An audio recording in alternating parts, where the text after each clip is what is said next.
2026 ခုနှစ်မှာအခုဆရာပြောပြသွားမယ်နေ့နံနှစ်ခုဟာဆိုရင်ကံအကောင်းဆုံးနေ့နံနှစ်ခုလို့ဆရာတို့ပြောလို့ရပါတယ်ဒီ2026ခုနှစ်မှာဒီနေ့နံနှစ်ခုဟာဆိုရင်เนาะ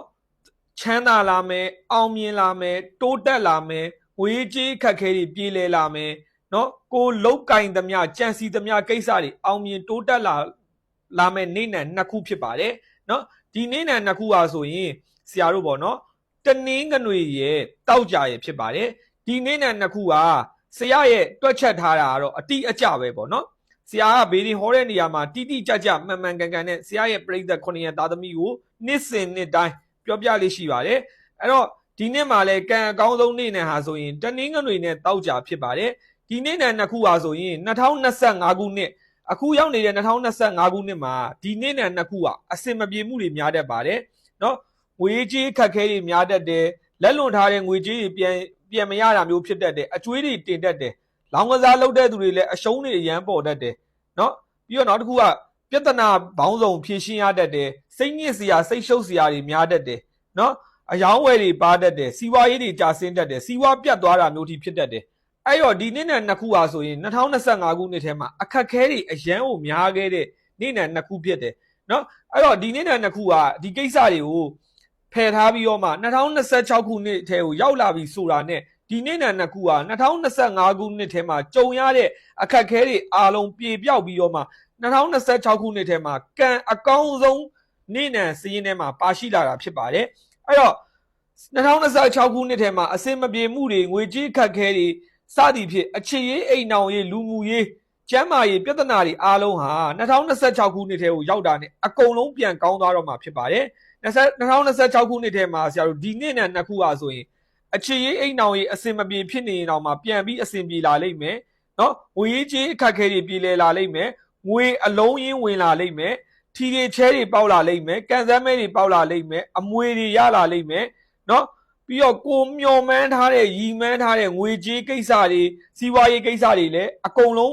ပြန်လည်ရရှိလာလိမ့်မယ်အဆင်ပြေလာလိမ့်မယ်မမျောလင်မဲနဲ့ကိုငွေတွေဝင်လာလိမ့်မယ်ကိုကူညီဆောင်ရှောက်မဲ့သူတွေလည်းပေါ်လာလိမ့်မယ်စမ်းတွေပွင့်လာလိမ့်မယ်လူချစ်လူခင်တွေပေါ်များလာပါလိမ့်မယ်အဲ့တော့ဒီနေ့နဲ့နှစ်ခုဟာဆိုရင်အခုလာမဲ့2026ခုနှစ်ထဲမှာအစင်မပြေတာတွေအားလုံးကိုအစင်ပြေမဲ့နေ့နဲ့နှစ်ခုဖြစ်ပါတယ်ဒါပေမဲ့တစ်ခုပြောစရာရှိပါတယ်အရေးကြီးတာကတော့ဒီနေ့နဲ့နှစ်ခုဟာဆိုရင်ကံကောင်းရင်လည်း2026ခုနှစ်ထဲမှာအရန်ဥမှာကံကောင်းပြီးတော့အစင်ပြေမဲ့နေ့နဲ့ဖြစ်တယ်လို့ဒီနေ့နဲ့နှစ်ခုဟာလက်ပိတ်စေတတ်တဲ့အရာတွေကံနှိမ့်စေတတ်တဲ့အရာတွေလုံးမိရင်လဲဟိုးအောက်ဆုံးထိကိုကျသွားပြီးတော့မှဒုက္ခအကြီးအကျယ်ရောက်တတ်တဲ့အစင်မပြေမှုတွေဖြစ်တတ်ပါတယ်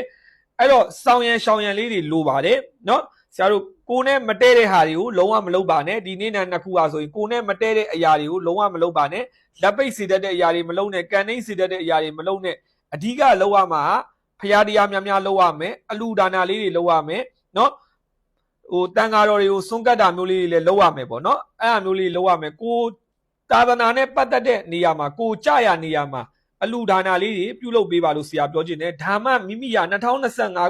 2025ခုနှစ်မှာအစင်မပြေခဲ့တာတွေအားလုံးဟာ2026ခုနှစ်မှာပြန်လဲကန်စာတာပြန်လဲကောင်းမွန်လာပြီးတော့အစင်ပြေလာမှာဖြစ်တယ်เนาะအကျွေးတွေရှိရင်2026ခုနှစ်ထဲမှာအကျွေးတွေရှိရင်တော့မှအကျွေးတွေကြေးလာမယ်เนาะငွေဝင်နေနေတော့မှငွေများများဝင်လာမယ်เนาะငွေကိုအစုလိုက်အပြုံလိုက်ဝင်လာမယ်เนาะကိုမျောမှန်းထားတဲ့ရီမှန်းထားတဲ့ကိစ္စတွေလည်းအစင်ပြေလာမယ်ပြီးတော့2026ခုနှစ်မှာဒီနေ့နဲ့နှစ်ခုဟာဆိုရင်အိမ်တို့ခြံတို့တိုက်တို့မြေတို့ကားတို့ဝင်ငိမ်းရှိတယ်စက်ပစ္စည်းဝင်ငိမ်းရှိတယ်เนาะပြီးတော့လုပ်ငန်းအသစ်တွေလုပ်မယ်ဆိုရင်လည်းအောင်မြင်နိုင်တယ်စက်တူရှယ်ယာလုပ်ငန်းတွေလုံးဝအကျိုးမပေးပါဘူးဒီနေ့နဲ့နှစ်ခုဟာဆိုရင်စက်တူရှယ်ယာလုပ်ငန်းလုံးဝလုံးလို့မရပါဘူး2026ခုနှစ်ထဲမှာစက်တူရှယ်ယာလုပ်ငန်းလုပ်မယ်ဆိုရင်အရှုံးပေါ်တတ်တယ်စီးပွားမတက်ဘဲနဲ့ဖြစ်တတ်တယ်အယောင်းဝယ်တွေပါတတ်တယ်အဲ့တော့ဒီနေ့နဲ့နှစ်ခုဟာဆိုရင်လာမယ့်2026ခုနှစ်ထဲမှာကိုဒူးကိုချုံပြီးတော့မှကိုအုံနောက်နဲ့တေချာဆုံးဖြတ်ပြီးတော့စ조사ပြီးတော့လုပ်မယ်ဆိုရင်ချမ်းသာနိုင်တယ်တထေးဖြစ်နိုင်တယ်အောင်မြင်တိုးတက်နိုင်တယ်เนาะကိုကဘဝရဲ့ထိတ်ဆုံးဆိုတဲ့ပန်းတိုင်တစ်ခုကိုအမြန်ဆုံးရောက်ရှိလာမှာဖြစ်ပါတယ်အဲ့တော့ခါကျတော့ဒီနေ့နဲ့နှစ်ခုဟာဆိုရင်အရန်ကိုမှကံကောင်းပြီးတော့မှအရန်ကိုမှအစင်ပြေပြီးတော့မှလိုအင်ဆန္ဒတွေပြေးသွားတော့မယ်နေ့နဲ့နှစ်ခုဖြစ်ပါတယ်ဆရာခုနပြောလို့ပဲဒီနေ့နဲ့နှစ်ခုဟာခင်မွန်းကြီး10ပါးကိုမပြစ်မှားဖို့လိုတယ်9ပါးသီလကိုအတက်နိုင်ဆုံးလုံအောင်ထိန်းဖို့လိုတယ်เนาะပြီးတော့ နောက်တစ်ခုကတော့ဒီမိမိရဲ့ကံကိုကံနှိမ့်မခံပါနဲ့အမြဲတမ်းကံစားတာမြင့်စေတဲ့ယရိယာတွေကိုလုပ်ပါဆရာစီမှာလည်းကံမြင့်ကံတက်စေမဲ့ယရိယာတွေလက်ပွင့်လက်ရွှင်စေမဲ့ယရိယာတွေ2026မှာတထေးဖြစ်မဲ့ချမ်းသာမဲ့ငွေဝင်မဲ့ယရိယာတွေကိုဆရာစီမှာလည်းလာအပ်လို့ရပါတယ်ပြီးတော့ဆရာပြောချင်တာအခု line ပေါ်မှာဆရာရဲ့ account အတုတွေ page အတုတွေပေါ်နေတယ်ဆရာပရိသတ်တွေကဆရာနာမည်မြင်တာနဲ့ဆရာဓာတ်ပုံမြင်တာနဲ့ဆရာဗီဒီယိုမြင်တာနဲ့ account အစစ်လို့ထင်နေကြပါတယ်အဲ့တော့ဆရာ account အစစ်အတုခွဲပုံခွဲနည်းလေးပြောပြပါမယ်ဆရာရဲ့ဗီဒီယိုတိုင်းမှာဆရာရဲ့ KBZ Pay ငွေလွှဲ account ဖုန်းနံပါတ်ကိုအမြဲတမ်းပြောပြလေးရှိတယ်ဒီဗီဒီယိုကြည့်နေတဲ့သူတွေကနောက်နေ့တွေမှာတခြားဗီဒီယိုတွေတွေ့လို့ကြည့်မိရဆိုရင်ဒီဟာလေးဆရာဒီဗီဒီယိုထဲမှာဒီဟာလေးပြလားမပြလားကြည့်ဒီဟာလေးမပါဘူးဒီနံပါတ်မပါဘူးဆိုရင်ဆရာရဲ့ဗီဒီယိုအတုဖြစ်တယ်ဆရာရဲ့ account အတုဖြစ်ပါတယ်เนาะဆရာရဲ့ Viber ဖုန်းနံပါတ် Telegram ဖုန်းနံပါတ် KBZ Pay ဖုန်းနံပါတ်က3996ကြီးပဲ6လုံး331ဖြစ်ပါတယ်ဆရာနဲ့ယရိယာအချင်တာပဲဖြစ်ဖြစ်ဆရာကိုငွေလွှဲချင်တာပဲဖြစ်ဖြစ်ဆရာစီမှာအဆောင်ဝယ်ချင်တာပဲဖြစ်ဖြစ်ဘေးတင်မေးချင်တာပဲဖြစ်ဖြစ်3996ကြီးပဲ6လုံး331မှာစာပို့ပြီးတော့ဆက်သွယ်နိုင်ပါတယ် KBZ Pay ဖုန်းနံပါတ်66လုံး331မှာလည်းဒီနံပါတ်မဟုတ်ဘူးဆိုရင်လုံးဝငွေမလွှဲပါနဲ့အလိန်ခံရရင်တာဝန်မယူပါဘူးဆရာအကောင့်အတုအစစ်ခွဲနီးပေးအစစ်အတုခွဲနီးကိုဆရာပြောပြလိုက်ပါပြီဆရာရဲ့ဗီဒီယိုဆရာတခြားဒီအကောင့်တုတွေကဆရာဗီဒီယိုတွေကိုယူတင်ဒီဟာကိုဒီနံပါတ်တွေကိုပြောပြလေးမရှိဘူးသူတို့ကဖြတ်ထားတာအဲ့တော့ဆရာအကောင့်အတုအစစ်ခွဲနီးကလွယ်လေးဆရာရဲ့ဗီဒီယိုကိုကြည့်လိုက်ဒီ66လုံး331ဗီဒီယိုထဲမှာဒီလိုမျိုးဆရာအခုလိုမျိုးပြောပြသွားရဲဆိုရင်ဆရာဗီဒီယိုအစစ်ပြီးတော့ဒီနံပါတ်ကိုငွေလွှဲခိုင်းမှဆရာအစစ်ဒီနံပါတ်မဟုတ်ဘဲနဲ့တခြားအကောင့်အတုကအခုဖြူအောင်ဆိုတဲ့နာမည်ကိုတုံးပြီးတော့နော်ငွေလွှဲခိုင်းနေရတွေ့ရတယ်သူ့ရဲ့ KBZ Pay နာမည်ကဖြူအောင်နဲ့အကောင့်အတုလူလိန်အကောင့်အတုပေါ့နော်ဆရာရဲ့အကောင့်အစစ်ဒီ66လုံး331ဖြစ်တယ်နော်ဒါလေးကိုတည်တည်ချာချာလေးမှတ်ထားဖို့ပြောချင်တယ်အဲ့တော့ဒီနေ့နဲ့နှစ်ခုဟာ2026ခုနှစ်ထဲမှာငွေဝင်ကျန်းကျင်တယ်ကံကောင်းကျင်တယ်ဆိုရင်ဆရာခုနပြောတဲ့ဟာတွေကိုတေချာပေါက်လုပ်မယ်ပြီးတော့ဆရာတို့သင်္မောသီးပေါ့နော်သင်္မောသီးဒါမှမဟုတ်စပစ်သီးနှစ်မျိုးကတ်လို့ရတယ်သင်္မောသီးရရင်သင်္မောသီးကတ်ပေးသင်္မောသီးမရရင်စပစ်သီးကတ်ပေးနော်ဒီဗီဒီယိုတွေ့ရနေစပြီးတော့ကတ်လို့ရတယ်2025ခုနှစ်ထဲမှာစတင်ကတ်လို့ရတယ်အဲ့ကြရင်2026ခုနှစ်ထဲမှာကိုကတဖြည်းဖြည်းနဲ့ကံကောင်းလာလိမ့်မယ်နော်ဒီနေ့နဲ့နှစ်ခုဟာဆိုရင်ကျမ်းမာရေးညံ့နေရင်ကျမ်းမာရေးကောင်းလာလိမ့်မယ်အခြေရေးအိမ်အောင်ရေးအဆင်ပြေလာလိမ့်မယ်ပညာရေးလုံးနေတဲ့သူတွေလည်းစူးစမ်းပါပို့ပြီးတော့တိုးတက်အောင်မြင်လာလိမ့်မယ်နိုင်ငံခြားသွားဖို့စီစဉ်ထားတဲ့သူတွေလည်းနိုင်ငံခြားသွားရကိန်းရှိတယ်နော်အိမ်တို့ခြံတို့မြေတို့တိုက်တို့ကားတို့ဝယ်ဖို့ရည်မှန်းထားရင်လည်းဝင်လာတတ်တယ်နော်ရှိသမျှအကျွေးတွေလည်းအကုန်လုံးကျေတတ်တယ်လုပ်ငန်းအသစ်လုပ်လို့ရတယ်အလုပ်လက်မဲ့ဖြစ်နေတဲ့သူတွေလည်းအလုပ်ကင်ကောင်းမွန်တဲ့ကိုယ်နဲ့တင့်တော်တဲ့အလုပ်တွေကိုရရှိသွားတတ်တယ်နော်နိုင်ငံရခြားသွားမဲ့သူတွေလည်းအဆင်ပြေပြေနဲ့2026ခုနှစ်ထဲမှာသွားရကိန်းရှိတယ်အဲ့တော့ဒီနေ့နဲ့နှစ်ခုဟာဆိုရင်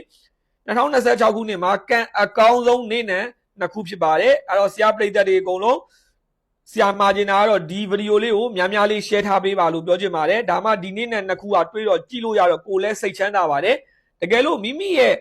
မိတ်ဆွေတွေမိသားစုတွေတငယ်ချင်းတွေခင်မွန်းတွေเนาะအစသည်ဖြင့်မိသားစုတွေထဲမှာမှ